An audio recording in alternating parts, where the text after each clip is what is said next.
Or what if the benzene makes it so that you do have cancer? You know that there are certain kinds of cancers that only exist in people because of industrial processes? They're only linked to industrial processes. This is serious business.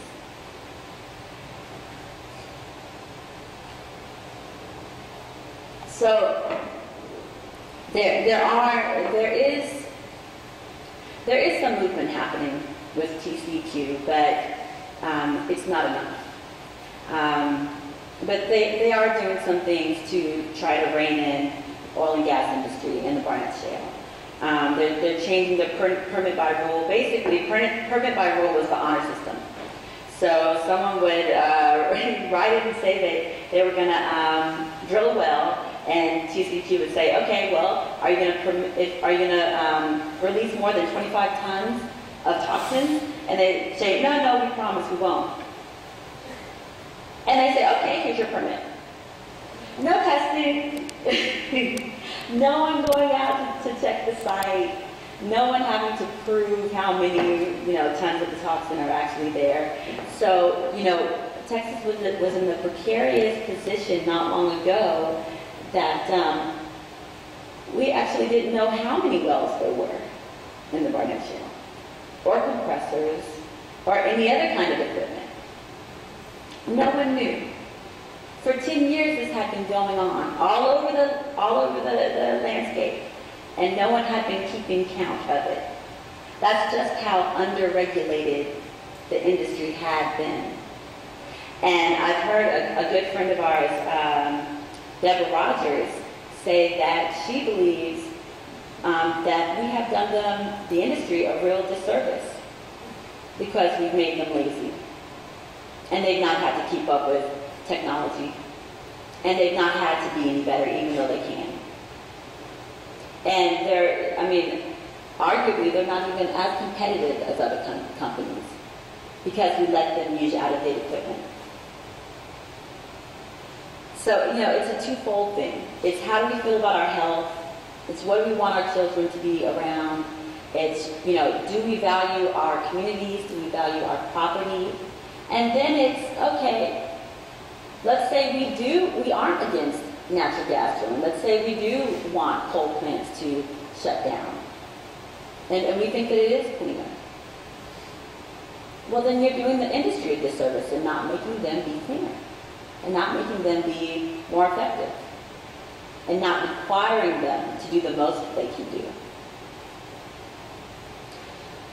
So, also so the federal government is also in the, right now they are midstream looking at some of their environmental policies. You saw Sharon talk about how industry is exempt from all these environmental policies. So there's a fracking study being done by EPA to examine the effects of fracking. And then also EPA is looking at air emissions. Re-examining them, seeing, are more regulations warranted for this industry. They've established limited numbers of emission standards under sections 111 and 112 of the Clean Air Act. I don't expect any of you to go out and read the Clean Air Act. It's very complicated, but just know that's where the emission standards are if you do feel like going out and reading about it and trying to understand it more. It reduces a portion of the air pollution coming from oil and gas activities. And it can include some emission standards that haven't been updated in, I think, 7 or 8 years, and that's why they're having to go back and look at them now. Let's see, EPA estimates that as much as 300 billion cubic feet of natural gas, which is methane, is lost in the atmosphere each year. That's about $1 billion in lost profits. So when you see these things, when you see the IR video and all the venting, it's like watching dollars fly away. $1 billion. In the middle of a recession, we could use $1 billion. We're going to need to wrap up that. I'm sorry. Okay. So the other thing that I would say, in addition to the other strategies that you've heard, and if nothing else moves you, if the clean air doesn't move you, if the health doesn't move you, if the property value doesn't move you, then maybe the economic argument will. And that is, when we lease our mineral rights, when we allow a city to lease the mineral rights for the city, and then we entrust those, which is a national and natural resource, we entrust those to an industry, private industry, and then they don't even bother to vent it correctly. They don't even bother to use the best technology. That is letting our money fly right out the window at a time when we really can't afford for that to happen. So it's a win-win. It's cleaner for us if they use better practices, and it's better for their bottom line. So don't feel mean, when the industry is like, oh, we can't bear any more regulations. We bring so many jobs to the area, and please don't do this to us. Please. Don't believe it. You're doing them a favor. You're helping their bottom line, and you're helping your communities at the same time. So please be strong and band together. And Gary Hogan was exactly right. The best thing that we can do is organize. I even heard someone from Fort Worth League of Neighborhoods, I don't know if they have anyone here tonight, but even suggesting that people band together with their mineral leases. So let's say everyone wants to get paid. You bargain for the best rate, and then you bargain for the best environmental controls. And you bargain for how many wells you want and where there's least amount of impact to your community, and where they have to use the kind of environmental controls that will keep your community healthy. That's a great way to band together and bargain against an industry that isn't going to go anywhere, but can be doing much more than they are.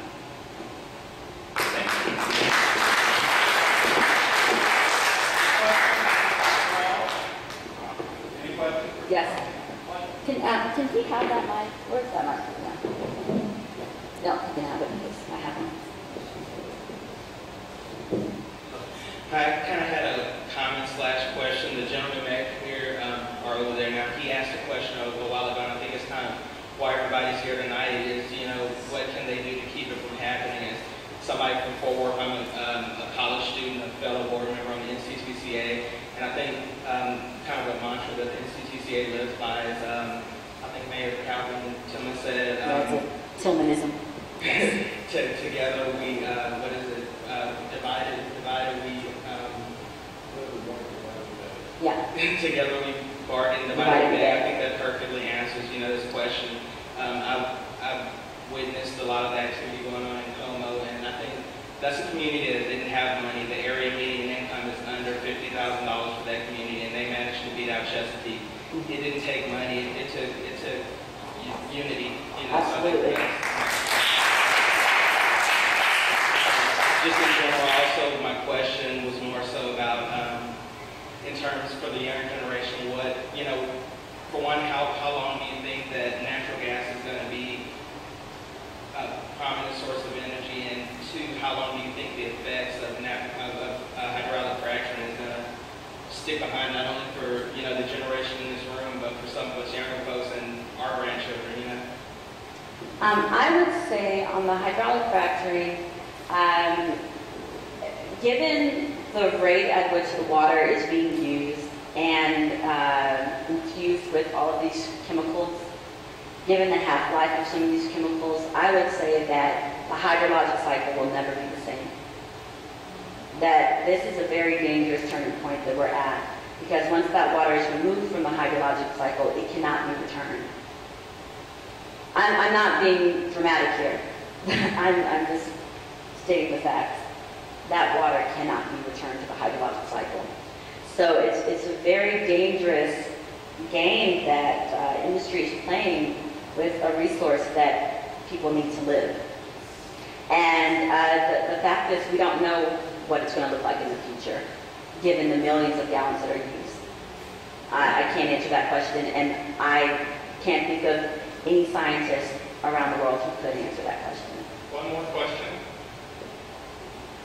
Okay, Sherelle, you have, of course, been putting the word out to people like myself in regards to the water situation and us, knowing what's happening, east and Pennsylvania area and situation with the gas tank situation, moving in regards to that.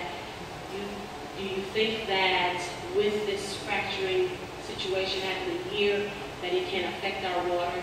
That's the main concern of mine. We can affect Absolutely. our waters like it has done out, in the East Coast. Oh, On the east side of it's affecting it here already, and both Sharon and Mary Tillman, I mean, you'll get more examples of that. It is affecting the water here right now. Understand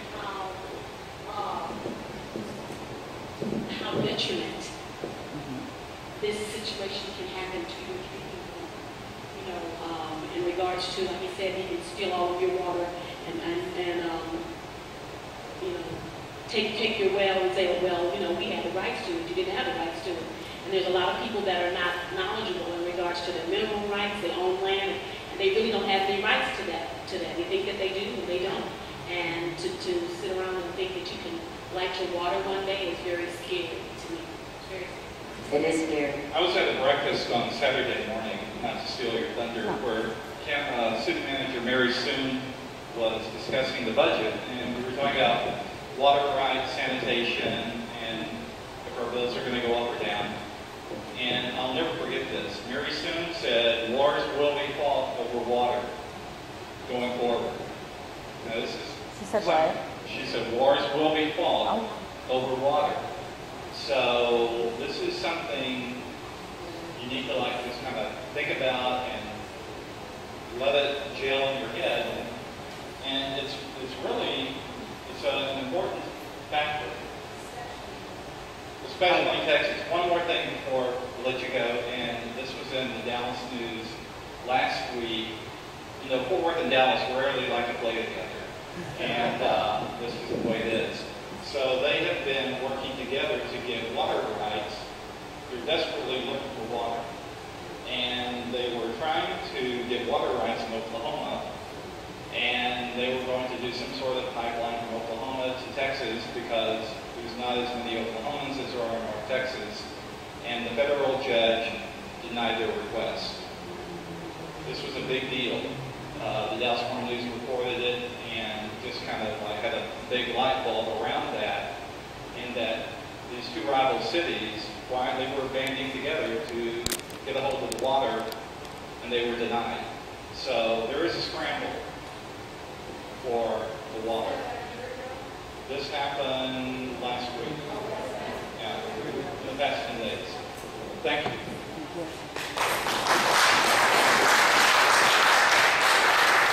I know it's getting late, I know it's warm, but I think it's really important. If you feel that you need to leave, don't be afraid.